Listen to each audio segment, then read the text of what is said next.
السلام علیکم ورحمۃ اللہ وبرکاتہ۔ تفسیر سیریز میں آپ سب کا خیر مقدم۔ اعوذ باللہ من الشیطان الرجیم، بسم اللہ الرحمن الرحیم۔ یا ایہا الذین آمنوا لا تقولوا راعنا وقولوا انظرنا واسمعوا وللکافرین عذاب علیم۔ تفسیر۔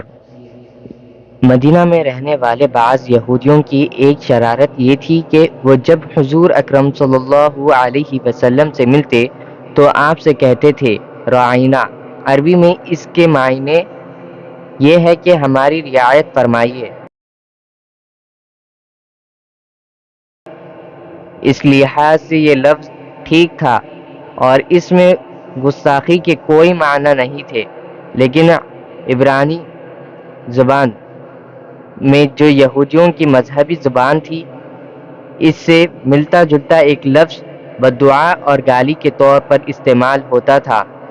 نیز اگر اسی لفظ میں عین کو ذرا کھینچ کر بولا جائے تو وہ راعینا بن جاتا ہے، جس کے معنی ہیں ہمارے چرواہے۔ غرض یہودیوں کی اصل نیت اس لفظ کو خراب معنی میں استعمال کرنے کی تھی، لیکن چونکہ عربی میں بظاہر اس کا مطلب ٹھیک تھا اس لیے بعض مخلص مسلمانوں نے بھی یہ لفظ بولنا شروع کر دیا۔ یہودی اس بات سے بڑے خوش ہوتے اور اندر اندر مسلمانوں کا مذاق اڑاتے تھے۔ اس لیے اس آیت نے مسلمانوں کو اس شرارت پر متنبہ بھی کر دیا، آئندہ اس لفظ کے استعمال پر پابندی بھی لگا دی اور یہ سبق بھی دے دیا کہ ایسے الفاظ کا استعمال مناسب نہیں ہے جن میں کسی غلط مفہوم کا احتمال ہو یا ان سے کوئی غلط فہمی پیدا ہو سکتی ہو۔ نیز اگلی آیت میں اس سارے عناد کی اصل وجہ بھی بتا دی کہ در حقیقت ان کو یہ حسد ہے کہ اللہ تعالیٰ نے نبوت کی نعمت حضرت صلی اللہ علیہ وسلم کو کیوں عطا فرما دی ہے۔